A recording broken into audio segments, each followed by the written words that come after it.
Bien, bonjour à toutes et à tous. Je vous propose donc pour cette dernière séance du semestre, comme prévu, une séance de révision. Je ne vais pas apporter d'éléments nouveaux.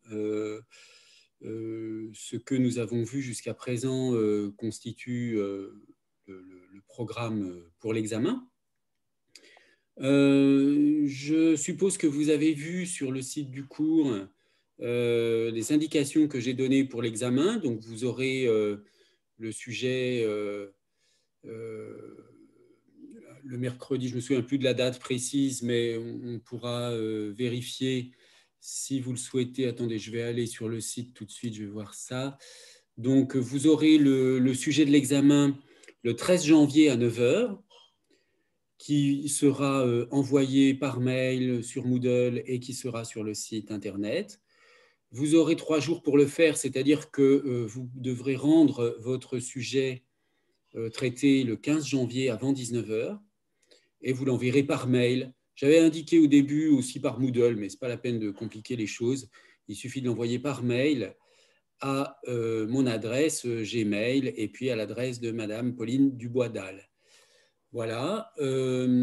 Donc, aujourd'hui, je vais répondre aux questions, s'il y en a, sur des points du cours ou sur l'examen.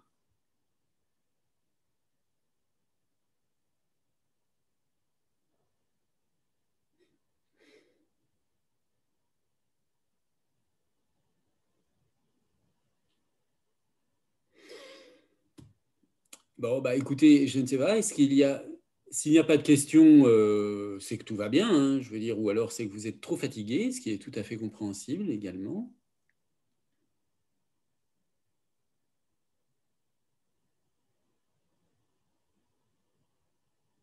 Non, pas de questions. Bon, bah, écoutez, de toute façon, cette séance n'était pas du tout une obligation. C'est une sorte de sécurité pour moi, pour m'assurer que tout a été bien compris.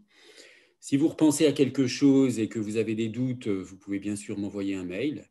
Mais donc, je vous rappelle que le sujet d'examen portera à la fois sur le CM et sur le TD. Hein, il y aura des questions qui évoqueront plus le CM, d'autres qui évoqueront plus le TD. On vous donnera toutes les indications nécessaires. Ce sera un sujet, disons, un peu avec des aspects de rédaction, des aspects personnels. Faites attention à la qualité de la rédaction. Hein, ce sera pris en compte dans l'évaluation. Mais ce qui sera évidemment au cœur de l'évaluation, c'est la compréhension des notions sur lesquelles on vous proposera de travailler. Voilà, ben écoutez, je suis finalement content qu'il n'y ait pas de questions, puisque ça veut dire que vous avez bien compris nos attentes. Donc, très bien, je vous souhaite bonne chance. Et puis, Monsieur, bonjour. oui, bonjour. Si on a des questions pendant la période des fêtes, est-ce qu'on pourra quand même vous écrire et vous demander des explications? Bah, oui, je ne vous garantis pas, pendant la période des fêtes, je suis en vacances quand même aussi, donc j'essaierai de répondre si vraiment il y a des choses très importantes. Hein. Mais en fait, si vous voulez, si vous avez des questions, c'est maintenant qu'il faudrait les poser, mais ça suppose évidemment que vous ayez parcouru le cours pour la séance d'aujourd'hui, parce que vous n'avez peut-être pas toutes et tous eu le temps de faire. Donc, ben, oui, vous pouvez m'écrire, je tâcherai de répondre. En général, j'ai assez peu de demandes de questions, hein, donc j'ai beaucoup moins de mails, heureusement, pendant les vacances, euh, ce qui fait que je peux quand même m'engager à vous répondre, même pendant les vacances. Voilà. D'accord, merci beaucoup. Je vous en prie. Voilà, eh bien, Monsieur, bonne chance. j'ai une autre Ah, question oui, concernant l'examen. oui. Est-ce que ce sera un texte sous forme de texte dont on doit analyser en se basant sur les notions linguistiques que vous nous aviez appris? Est-ce que ce sera sous forme de texte? Ben, il y aura plusieurs ou- sortes de questions. Il y aura des questions, il y aura forcément des choses à analyser. Hein. Il y aura des choses à analyser. Donc les choses à analyser, ce seront des textes ou des extraits oui, des textes. Bon, il y aura forcément des textes à analyser, avec des choses, des analyses du sens, hein, qui vont porter sur des mots, des phrases, des textes entiers, des extraits je ne sais pas moi, de manuels de linguistique à commenter, des extraits de dictionnaires, enfin, bon, ça peut être n'importe quel texte, hein, du moment que enfin, ça peut être n'importe quel texte, et sur n'importe quel type de texte, on vous posera des questions de sémantique. Hein, mais on va bien prendre appui sur les textes. C'est évident qu'on ne va pas, je veux dire qu'à l'examen en temps limité, on aurait pu, en temps limité, sans document, on vous poserait des questions, je veux dire, des questions de cours, hein, des questions du genre, je ne sais pas moi, expliquer ce que c'est que la polysémie et donner un exemple. Bon. Mais ça, on ne va pas vous demander ça dans un sujet que vous faites à la maison, chez vous, ça n'a aucun intérêt, puisqu'il suffit de faire un copier-coller du cours et vous avez la réponse. Donc, le genre de sujet qu'on va vous proposer, ça demandera plus de réflexion. C'est pour ça qu'on vous donne 3 jours. D'accord. Merci, c'est clair.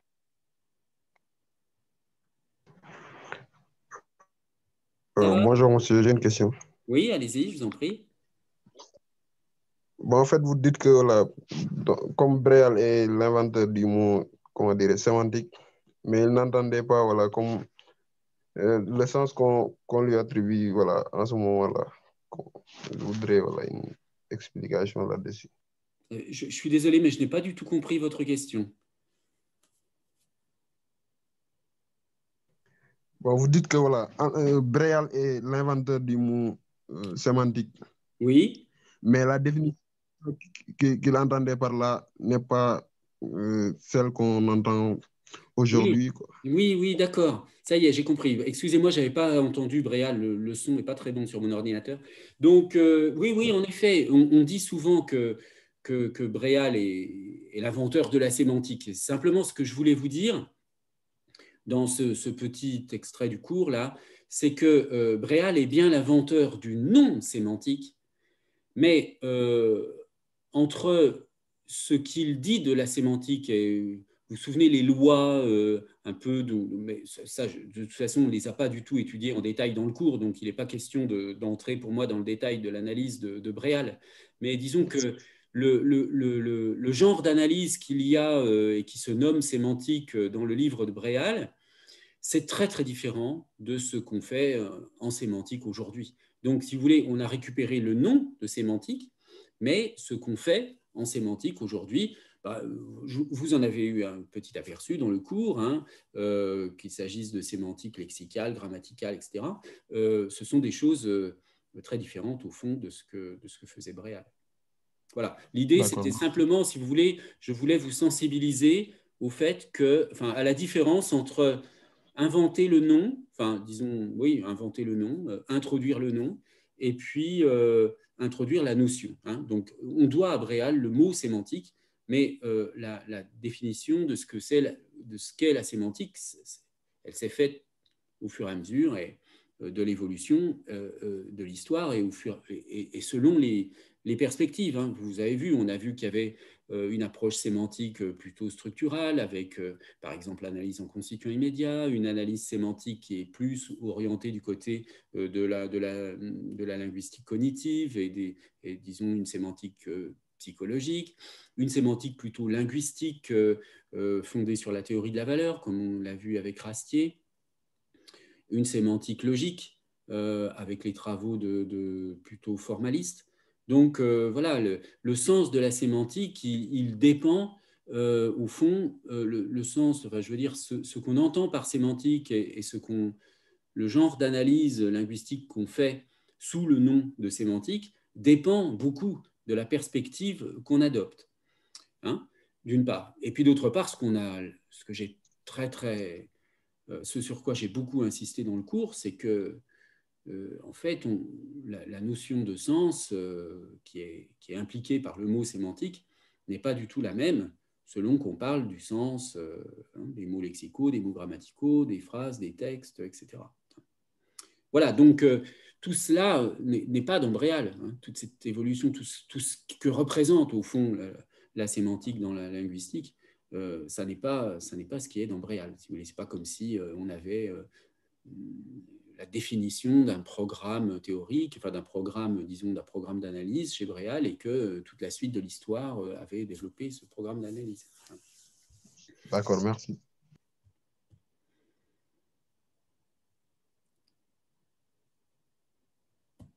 Pas d'autres questions?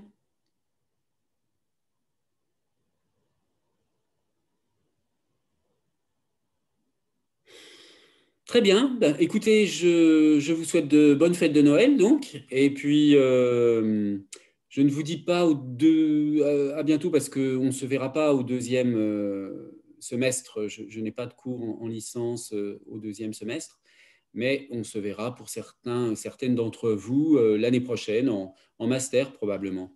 Hein, c'est vrai que je n'ai pas eu tellement l'occasion de vous en parler. C'est dommage, mais pour celles et ceux d'entre vous qui veulent faire un master de linguistique, là je le dis quand même parce que après je ne vous vois plus, donc en effet c'est important que je le dise. Hein. Bien sûr, beaucoup d'entre vous vont poursuivre leurs études en master. Donc vous avez plusieurs possibilités pour le master, hein, comme vous le savez sans doute. Vous avez la possibilité de faire un master de linguistique, un master de langue française et un master de linguistique informatique. Bon, vous avez plusieurs possibilités. Donc il faut bien vous renseigner. Et je pense que dès le deuxième semestre de la licence, si vous sentez que vous êtes à l'aise, hein, si vous savez que de toute façon votre licence, vous devriez l'avoir sans trop de difficultés, il faut quand même dès maintenant commencer à réfléchir un petit peu à un sujet de master. Donc là, comment on fait pour choisir un sujet de master? C'est vrai que c'est pas très facile. Il faut d'abord réfléchir un petit peu à ce qui vous intéresse, vous. Est-ce que c'est plutôt de faire un travail très technique, minutieux, de décrire des phénomènes linguistiques en français ou éventuellement dans une autre langue, mais bon, la plupart quand même beaucoup de travaux en linguistique à la Sorbonne se font plutôt sur le français. Enfin, à la Sorbonne, je veux dire, dans l'UFR de langue française, hein, c'est normal, on travaille beaucoup sur le français, mais pas seulement. Hein. Il y a quelques professeurs et quelques maîtres de conférences avec qui vous pouvez faire un travail sur une langue autre que le français. Donc, vous pouvez faire un travail plutôt technique en linguistique ou bien un travail un peu plus général qui peut s'orienter du côté un peu de la philosophie, de la littérature, de la psychologie cognitive ou alors même de mêler ces différentes disciplines. Vous voyez, moi, dans ce cours, j'ai volontairement donné quelques pistes en vous parlant de philosophes comme Ricoeur ou Merleau-Ponty, en vous parlant de psychologie cognitive, notamment au sujet de la catégorisation d'Éléonore Roche, qui est une psychologue au départ, mais de linguiste aussi. Donc, si vous voulez, pour moi, en tout cas, pour ce qui me concerne, j'ai une conception très large de la linguistique. Et pour moi, un bon linguiste, c'est quelqu'un qui non seulement sait décrire les langues, ça bien sûr, mais qui surtout maîtrise très bien au moins une langue, donc il a beaucoup plus de facilité à décrire sa langue maternelle, ça c'est une évidence, mais bon, ce n'est pas non plus un obstacle, mais enfin, on a des capacités, même en tant que linguiste, sur sa langue maternelle qui sont complètement, disons, différentes de celles qu'on peut avoir sur d'autres langues. Et puis, donc, il y a cet aspect technique, mais un bon linguiste, à mon avis, c'est aussi quelqu'un qui connaît un peu la littérature, qui a un intérêt, qui comprend un peu ce qui se passe dans le phénomène littéraire, qui a des connaissances en philosophie, en psychologie, éventuellement en sociolinguistique, etc. Donc, il faut voir si vous avez un intérêt pour la linguistique pure et dure, si j'ose dire, ou alors si vous voulez élargir un petit peu votre champ d'investigation. Bon, ce que je vous conseille, moi, c'est de prendre contact dans le courant du deuxième semestre, parce qu'après, c'est très compliqué à la rentrée de prendre in extremis des contacts avec des professeurs pour choisir un sujet de master. Donc, il vaut mieux le faire pendant le deuxième semestre. Hein. par exemple, je ne sais pas moi, autour du mois de mars, avril, plutôt vers la deuxième moitié du deuxième semestre. Mars-avril, vous écrivez à des professeurs avec qui vous avez envie de travailler. Alors, c'est facile de savoir. Chaque professeur à la Sorbonne a ses spécialités. Donc, vous tapez sur Internet le nom du prof, vous écrivez linguistique à côté, parce que, bon, voilà, il peut y avoir des homonymes. Moi, dans mon cas, Philippe Mondret, il y a un champion de moto qui s'appelle exactement pareil. Donc, quand vous tapez sur Philippe Mondret sur Internet, vous tombez sur des trucs en rapport avec la moto. Donc, il faut taper Philippe Mondret, linguiste, bon, par exemple. Mais enfin, moi, vous connaissez mon site, donc vous avez toutes les informations que vous voulez. Et puis, sinon, pour les autres profs, c'est exactement la même chose. Vous tapez le nom du professeur, vous ajoutez linguistique à côté, et normalement, vous tombez sur son site personnel ou sur les articles qu'il a écrits, des choses comme ça. Ou alors, tout simplement, enfin bon, ça, je vous conseille de le faire dans une première étape pour voir un petit peu... parce que quand même, d'un linguiste à l'autre, c'est vraiment pas du tout le même métier, presque. Ça peut être des choses très, très différentes. Donc, et puis, il y a aussi d'autres aspects. Je veux dire, si vous aimez bien la façon de faire cours d'un professeur, vous serez plus naturellement attiré vers lui pour travailler qu'un autre. Je veux dire, il y a toutes sortes de facteurs qui jouent, qui peuvent vous donner envie de faire un master plutôt avec telle personne qu'avec telle autre. Et donc, ensuite, une fois que vous avez un peu une vague idée, même vague, parce que nous, on vous aide à déterminer un sujet. Mais souvent, les étudiants ont quand même une petite idée derrière la tête, une envie, une curiosité. Voilà. Donc, notre rôle, c'est de vous aider à aller jusqu'au bout de cette curiosité et puis de vous guider pour trouver un sujet intéressant et faisable en 1 an ou 2, voire un sujet. Si vous savez dès maintenant que vous voulez faire une thèse de doctorat, on choisit le sujet de master en rapport avec une recherche à long terme, dès le début. C'est vraiment des choses comme ça qui peuvent être faites aussi. Bon, voilà, donc vous écrivez au professeur. En tout cas, pour ma part, vous pouvez bien sûr m'écrire, même dès maintenant, si vous avez déjà une idée, et je vous répondrai bien volontiers. On prendra rendez-vous par Zoom pour discuter. Je ne vous donnerai pas toutes les explications par mail. Si vous voulez avoir des questions sur le master, vous m'écrivez un mail, on prend un rendez-vous sur Zoom et puis on en discute de vive voix. Et voilà. Voilà. Est-ce que vous avez des questions sur ce genre de choses? Non, ça va? Bon. N'hésitez pas en tout cas à prendre contact avec les professeurs sans attendre, si possible, sans attendre le début de l'année de master, parce que là, si vous voulez, quand un professeur a déjà accepté 7, 8 étudiants en master, il ne peut pas en prendre plus. On ne peut pas s'occuper d'un trop grand nombre d'étudiants à la fois. Donc, les premiers qui demandent sont les premiers servis, si j'ose dire. Voilà. Donc, si vous voulez vraiment choisir ce que vous voulez faire, il faut vous y prendre assez tôt. Voilà. Bien. Alors, est-ce que Ah oui, bien sûr, les étudiants de lettres modernes peuvent faire un master de linguistique, tout à fait. Au contraire, ce sont d'ailleurs très souvent de très très bons mémoires à partir des lettres modernes. Les étudiants de lettres modernes, de philosophie, de langues, de LCE peuvent tous faire un mémoire de linguistique. Chacun l'orientera du coup selon sa perspective. Mais oui, c'est l'intérêt de cette discipline, la linguistique, c'est qu'elle est à cheval sur beaucoup d'autres disciplines. Donc, on a en master de linguistique des gens qui viennent des lettres, qui viennent des sciences du langage, bien sûr, mais qui viennent des lettres classiques, des lettres modernes, des langues, de la philosophie, principalement. Après, certains viennent de la sociologie, même une année, j'ai eu un historien. Enfin bon, voilà, il y a toutes sortes de gens qui à un moment donné, quel que soit leur bagage initial, ont à un moment donné une vraie curiosité et ont envie d'approfondir un problème de langage. Et là, il n'y a que la linguistique pour vraiment le faire. Donc oui, la réponse est tout à fait positive. Ah, il y a peut-être une autre question. Ah non, c'était... la même chose. Je réponds comme ça. Voilà. Eh bien, écoutez, s'il n'y a pas d'autres questions, je vous souhaite de bonnes fêtes de Noël. Et puis donc, pour certaines d'entre vous, je vous dis donc à l'année prochaine. Au revoir. Merci beaucoup, monsieur. Au revoir. Au revoir. Au revoir. Merci, au revoir. Au revoir.